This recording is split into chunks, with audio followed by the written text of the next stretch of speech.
Ooh, one. So the topic this time is, what is the story behind one of your scars? So I have this scar that's dead ass in the middle of my palm. And the story was, I was a child. Not a child. I was already coming up with lies. I was probably like 13, 14 years old. Home alone, teenager. I can do whatever I want. I don't need no babysitter. I take care of myself. So I remember I was hungry because, of course, I gotta feed myself. I can't just, rely on leftovers or anything like that. I just gotta survive. I'm hungry. So, anyways, one of my favorite pastime munchies at this point is something that I'm hoping that you guys know, something called pizza bagels. You guys, if you ever heard of a pizza bagel, it's such a delicious concept.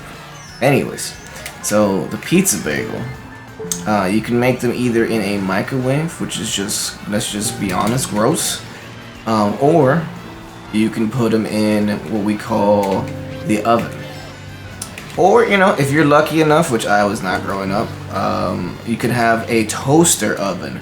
And said toaster oven, you could make them in there as well. Anyways, so I had to make them in a regular convention oven because that's the only way they're going to be as jamming as a toaster oven. They're going to come out delicious.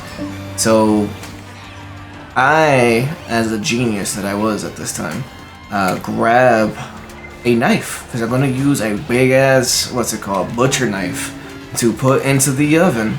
to pull back the tray, because the pizza bagels are on a tray. And when I do said maneuver of pulling out said tray, I pull out the tray a little too fast and it burns my finger. And when it burns my finger, the fear of, oh my god, I just burned my finger off, was so overwhelming that I jumped up and with the knife in my hand, stabbed myself.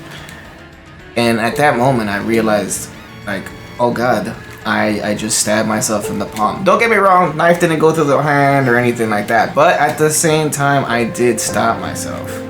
So I remember, instead of freaking out or anything like that, I got into really, into serious mode. I went, grabbed a napkin, and put it on my palm and put pressure and made sure no blood came out. And I remember looking once and some spilled out and then put it back, but yeah, I left it's a tiny, tiny scar, but it's in there. That's a good story for a scar.